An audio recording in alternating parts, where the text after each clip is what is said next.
Good afternoon, Mr. Palmer. How did I do with that timing? Was that good? You've gotten a lot better at the music. I gotta hand it to you. If I'm I keep getting, smart, what I would do is I would actually go into the soundboard and I would just cut it to like that 21-second mark. I think that's what you said yesterday. Um, I'll play. I have another edit for you. I'll play that another time. But don't change the music. It's the only thing I look forward to on this no, no, podcast. it's a different. It's the same. Hey, I'm right A little bit here. differently. Oh, and yes, we've got a special What's guest. We'll get to him in a minute. wait, what's it? Go ahead. We went off the rails in 20 seconds. We need to like start a pool. No, I'd lose money on that one. Can I borrow your corporate card? Oh man, we really do, but that's fun. It's good. See, how are you? It's Well, been like 24 hours since we talked. it's been 24 hours. It's the end of a long week. And so we decided we'd finish off this with talking about a nice lightweight subject like Wi-Fi 7, because Nothing that's better just than that. easy. Wi-Fi is easy, right? Well, of course, Wi-Fi Z. There's no wires involved at all. How hard I- can it be to not install wires? That's why I went wireless. I hate switches, right? So Yo. Yeah, I'm working on that podcast episode. that'll be We're fun. going to teach you switching if it kills me. What if it kills me? Then who's going to host? Well, that's true. You have. Our guest could host. Our guest could take over. Last man standing. I don't know. If, I think now- we should introduce him. He's been waiting long enough, and now he feels like he's going to be hosting the podcast. So, he's now elevated from guest to host. So today we got Al Brown on, and Al's from a company called SmartWAVE. I think I got that right. Yeah, it's in my notes. So Al, thanks for joining us. And why don't you take a second and introduce yourself to all the listeners and let them know, kind of who you are, what you do, and what you guys do over there at SmartWAVE. Thank you, Jim. And Jim, what a great answer. Al Brown, CEO of SmartWAVE Technologies. SmartWAVE is a wireless-centric design build management firm headquartered in Atlanta, the ATL, with offices in San Jose, Tucson, Omaha, and McAllen. We've been a RUCKUS partner since 2009, so been through a few changes with RUCKUS, along with the Wi-Fi standards. And we're also a 4-time Partner of the Year recipient with RUCKUS. So happy to be here. Thank you for the invite. Congratulations on the 4-time Partner of the Year thing. Yeah, thanks, man. But don't get any hosting ideas. I think I'm going to decline that off. I just got to say that I think that's the prize when you win a 5th one. Right. I'm going to have to start doing worse. Right. No. We love our partners. The race to the bottom. Tell Bart, Bart, I can't do any more with Ruckus because I might have to host the podcast. I'm out, man. I'm out. Just watch his head just like explode. Yeah. Oh. All right. So since we're having too much fun, let's get into the heavy stuff, right? So Wi-Fi 7, we talked about this a little bit before I actually hit record, I think. It's kind of an exciting and a scary time, right? It's Jim and I are both CWNEs. I know I personally feel this. I don't know how Jim's opinion of it is, but it feels like you have to relearn Wi-Fi. But so you, Al, you've been in the business a long time, and this is not your first rodeo in terms of changing from one generation of Wi-Fi to the next. So what does a new Wi-Fi standard like Wi-Fi 7 mean to the business of an integrator or a consultancy such as yourselves? Well, you nailed it, John. I mean, it is exciting, right? But every new standard or model brings excitement, right? Whether it's the iPhone 15, right? Or, Nice. latest Porsche 911. It's like, hey, faster, all that good stuff. But really excited about this release because of all the cool features it brings to the market, right? When you think about how Wi-Fi has evolved, from Wi-Fi 1, it's basically historically has been taking the same block of spectrum, and most of the changes revolved around just being able to make larger channels, and going from 20 meg to 40 meg, 40 meg to 80 meg, 80 meg to 160 meg to just bring on throughput. But I mean, this change with Wi-Fi 7 and really harnessing the 6 gigahertz spectrum, I mean, I would say you could argue this is the biggest change in Wi-Fi since the jump from Wi-Fi 1 to to Wi-Fi 2, and maybe even bigger than that because of all the other advantages it brings. So pretty cool stuff. No, that's definitely. I mean, I hadn't seen somebody or hadn't heard somebody go back that far, Right. And that's not a bad thing. Like at the end of the day, I mean, I've been around Wi-Fi for close to a decade at this point, but I mean, I know there are people that have been dealing in Wi-Fi for since the beginning, effectively, and the perspective is. I mean, I really truly appreciate that perspective, and it's kind of exciting to hear. Still a little terrified, but. Don't be scared, John. Jump in. Both feet, buddy. Both feet. To quote Dana Carvey from one of his better movies, I fear change. And at SmartWAVE, John, we take advantage of change. So change can be good. I mean, the biggest one I like is definitely the 6 gigahertz spectrum, but I'm sure we'll get into more about what's coming soon. So, Al, taking off. I mean, so that's sort of the CEO, founder of SmartWAVE answer, but you're a techie person. I went and looked it up. You have a degree in mathematics, from a pretty reputable school, by the way. Congratulations. Yeah. But so I get the feeling that you're sort of a nerd like me. Well, maybe not. Well, nobody's a nerd like me, but you're kind of, but so taking off the CEO hat, taking off sort of the business hat, I want you to just sort of answer this question as just a nerd, right? Just a nerd like the rest of us. Wi-Fi 7 has a lot of different features that are being introduced, but what is the feature that excites you the most? What is the one thing that you look at and you go, if I'm not giving a business answer, if I'm not presenting to, the CIO or the CTO of a company, that we're trying to get them business with, what's the one thing that excites you the most? Wow, that's a tough one, Jim. And as far as like technical stuff and engineering stuff, I play one on TV. I'm the wave in SmartWAVE, and all the smart guys that work here, they make things happen. But when you think about Wi-Fi 7, I mean, you've got a lot of cool stuff. You've got multi-link operation, right, where you can basically transmit at the same time using multiple frequencies. I mean, that's crazy stuff, right? A really cool feature, and I'm really waiting to see all this stuff work, right? Because some of it's like really hocus pocus compared to how Wi-Fi used to be, right? I mean, puncturing, right? Channel puncturing, that's just fun to say, when you think about it. But I just think about it, if you're transmitting a 320 megahertz channel size, which is humongous.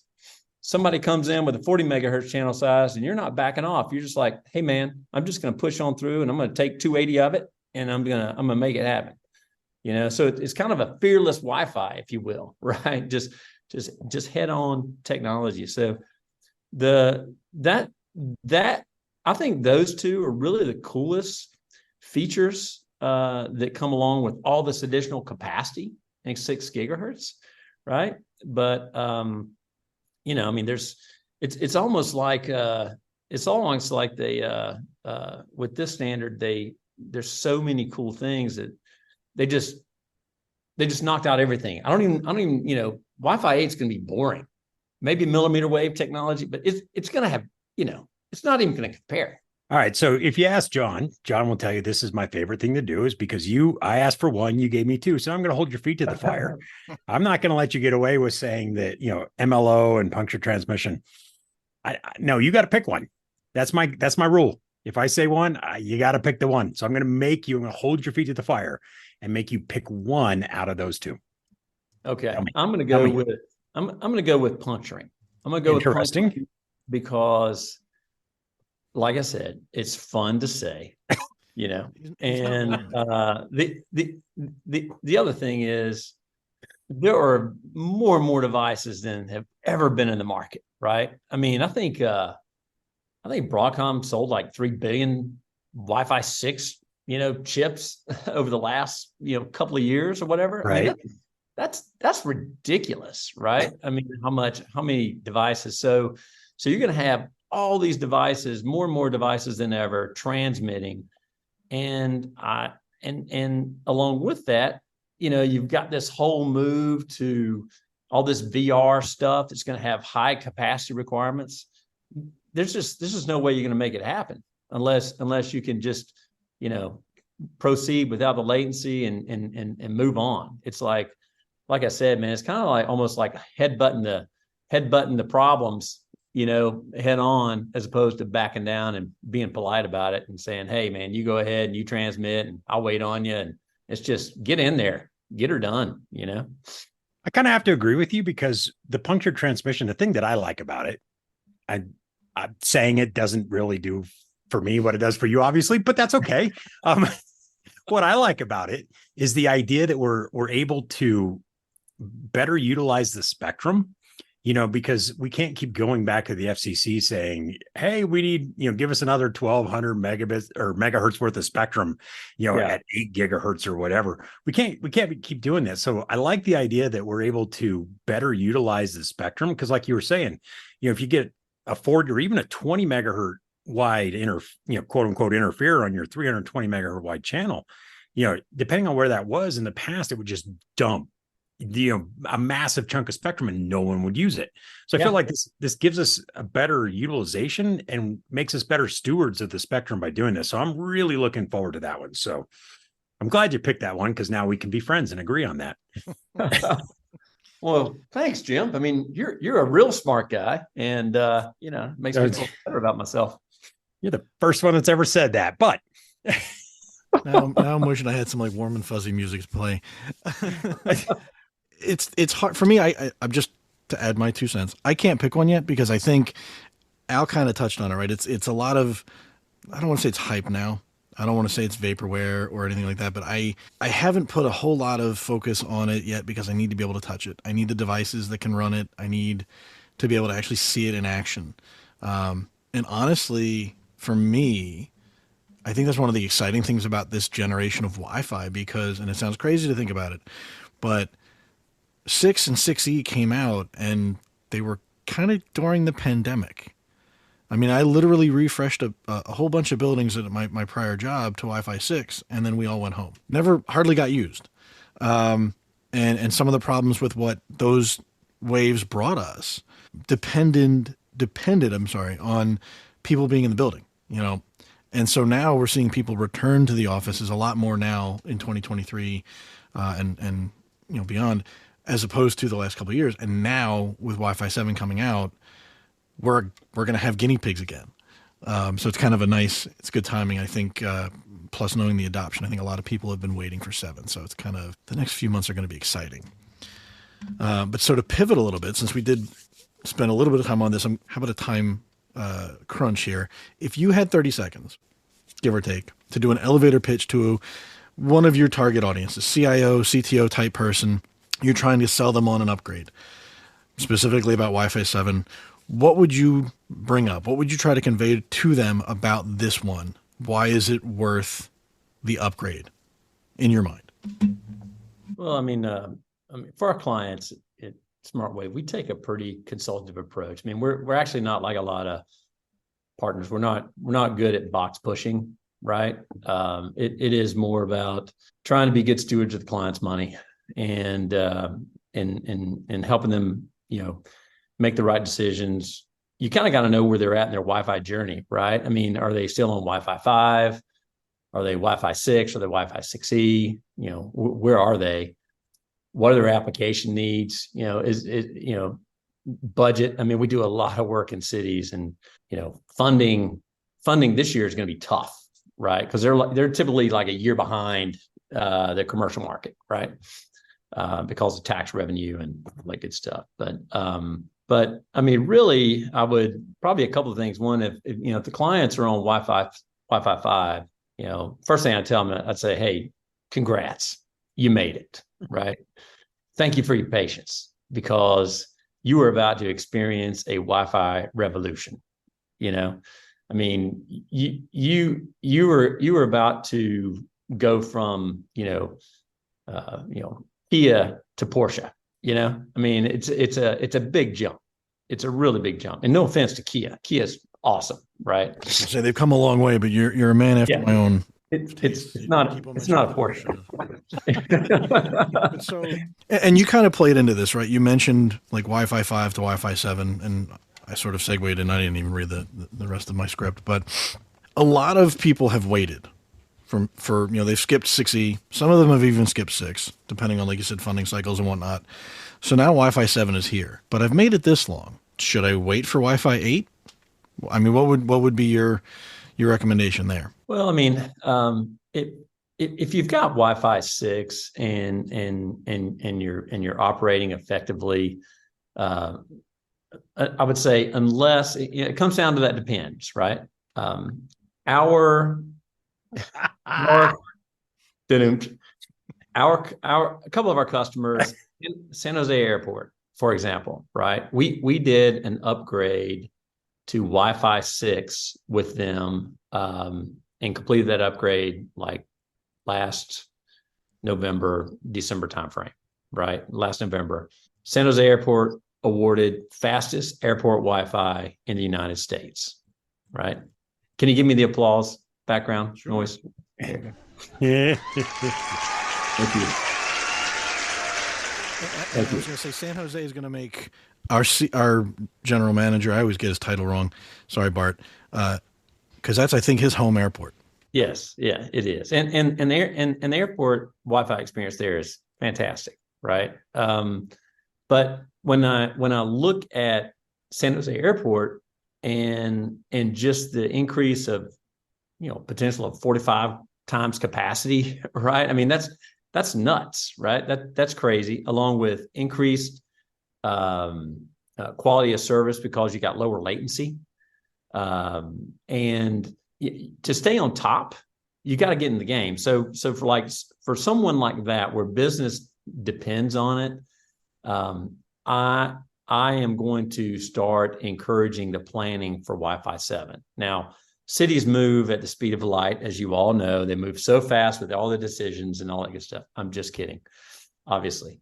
So if we start planning now, by 2025, we have an opportunity to be fastest airport Wi-Fi again. That's the way I see it.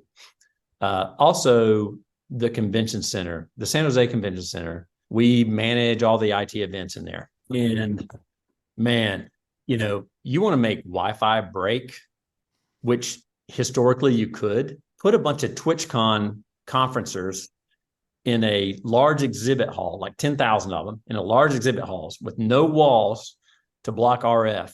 And you're going to see how good you are at design, right? Because it's going to test you, right? Wi-Fi 7, it could make us a lot less nervous when a show starts at the convention center. I'll just put it like that, right? So no, that's true.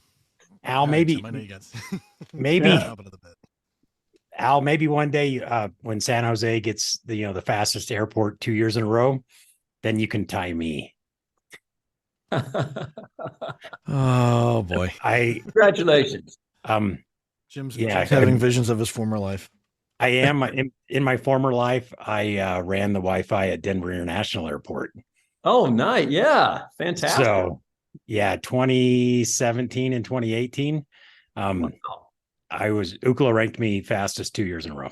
So. Well, I tell you what, Jim, I actually fly to the airport that probably has the worst airport Wi-Fi, to be honest with you. And I won't name names, but anyway. You know what? We all need to get together because I got some stories for you. I know about you. I have a history with airport Wi-Fi and with convention centers. Because a big dogs meetup coming.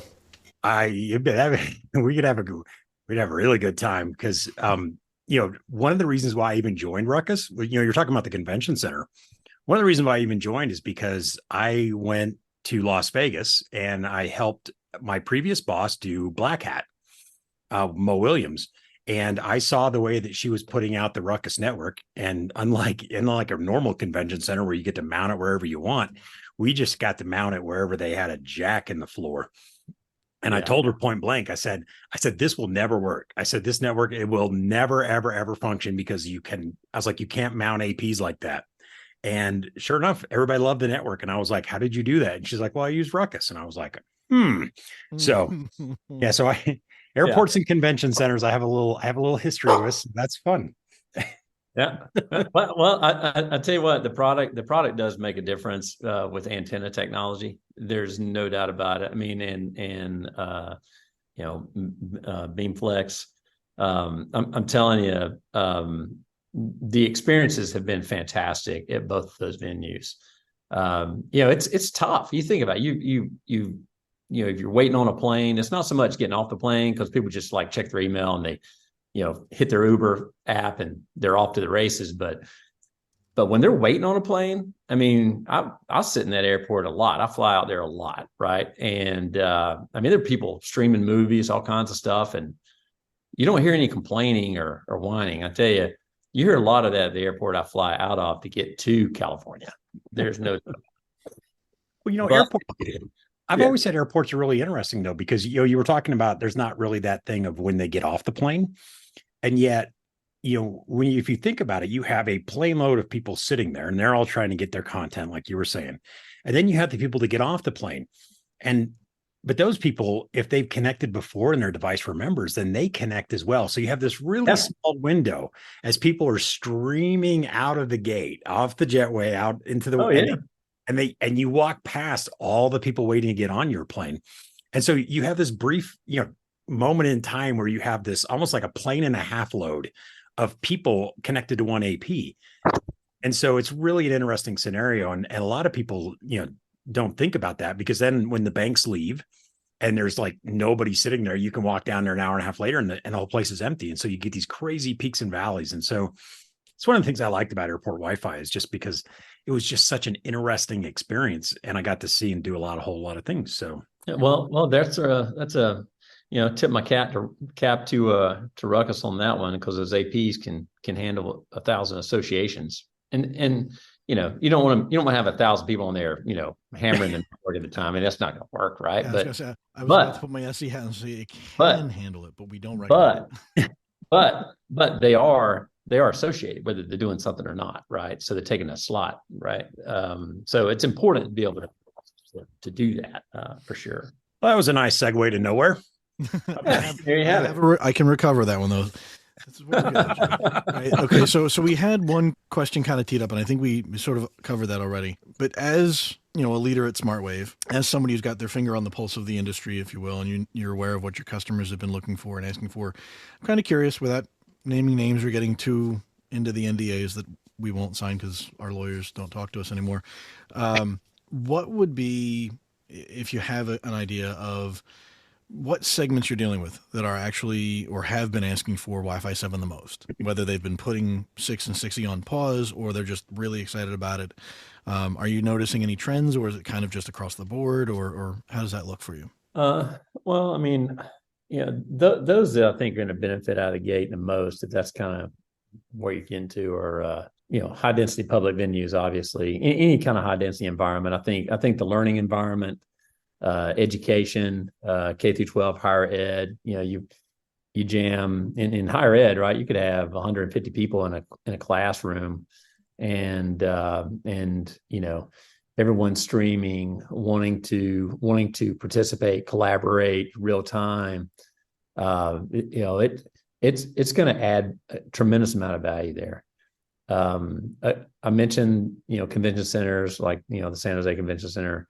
I mean, you don't want to have the Apple Worldwide Developer Conference going on and the keynote speaker up there, and people can't connect, people can't participate, right? I mean, it's just embarrassing. So there's definitely going to be benefits there, but also high noise floor areas. I think of hospitals as being in healthcare being a huge beneficiary of this, because when they send these scans, I mean, they're huge files, right? And hospitals also, historically, it's tough to manage the infiltration of rogue devices because doctors know everything, right? And whatever they're going to do, they're going to do. I mean, you can't control some of the things in those environments, and so that's kind of where the puncturing capabilities come into play. MLO, combining across channels. That's gonna be pretty attractive. I think it's gonna have a substantial impact there. And then manufacturing, kind of the same thing, especially if you're in manufacturing where not like the low latency machine learning stuff, or actually you could say that could be pretty sweet too with some of the features to support IoT. But like environments where people are sending large like design files, CAD files, those types of things, high bandwidth is needed to transmit it, but yet you're in an area where it's congested or susceptible to noise. Yeah, it's a good. Yeah, I never thought of the medical aspect, but I can definitely see that. I like it when I learn stuff. That's 2 days in a row. Maybe I need to take tomorrow off. What's today? Today's Thursday. Yeah, I can take Friday Close off. enough. Yeah, 3-day weekend. I'll just say. See, Al said we could. Al said we could take a 3-day weekend. I'm your host. There you go. See, he's catching on. I like him. All right. Kind of wrapping this up a little bit.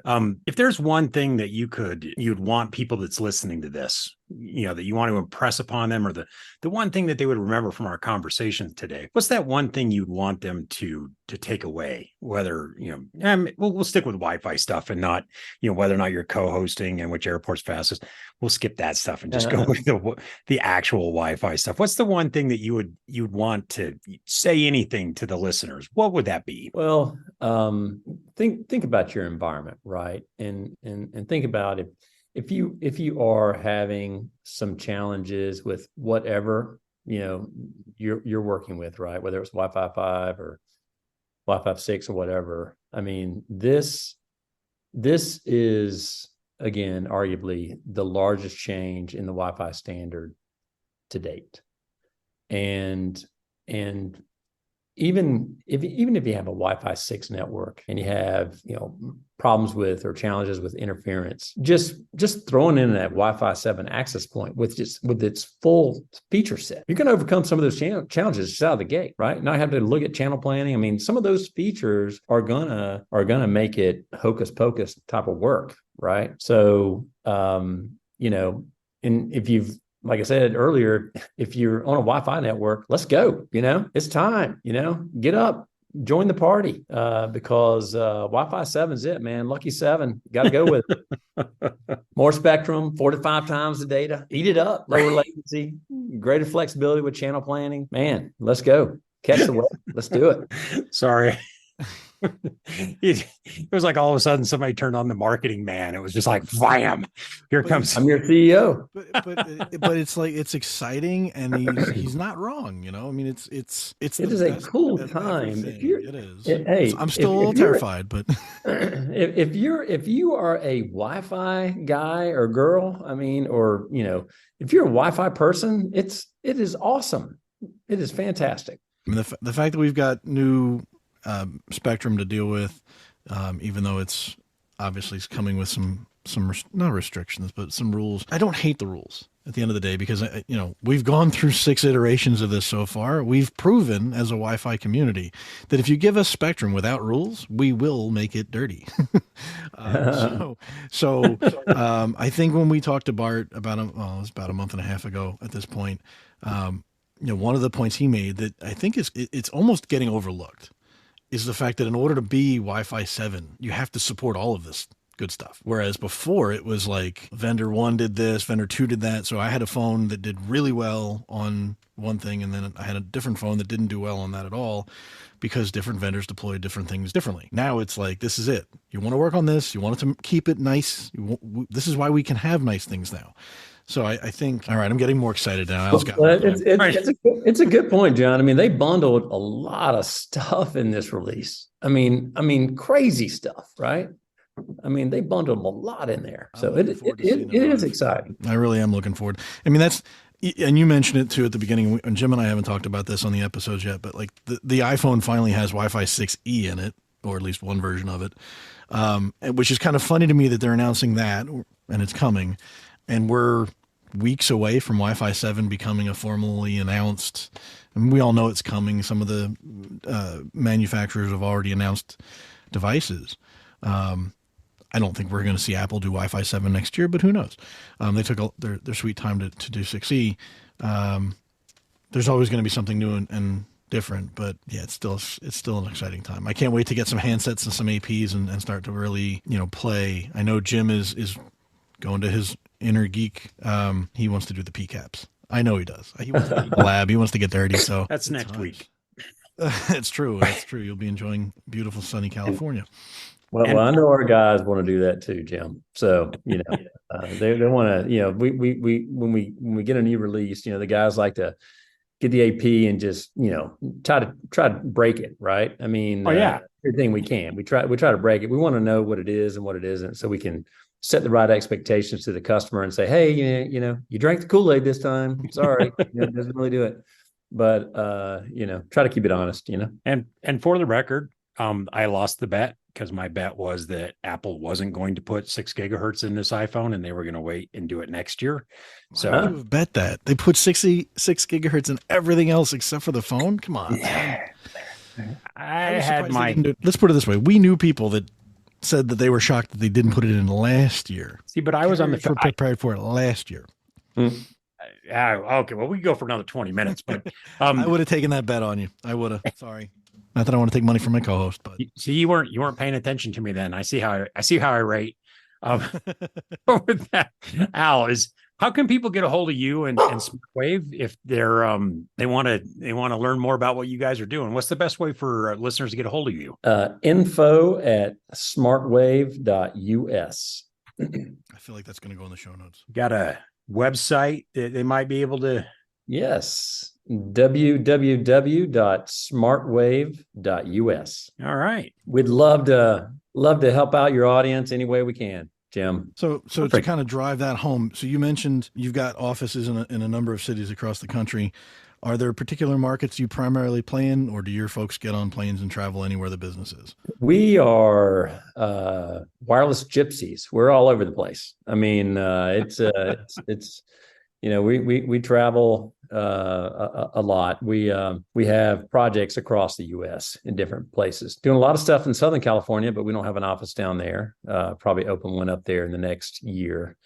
With some stuff going on, but yeah, give us a test drive. Awesome. I'm excited to see what you guys do. I'll keep an eye on you. I know Jim's got he's done his research. I'm going to have to follow up. I actually think I think I might have had one or two folks from your company in the RCWA I taught in Phoenix, maybe, possibly. Yeah.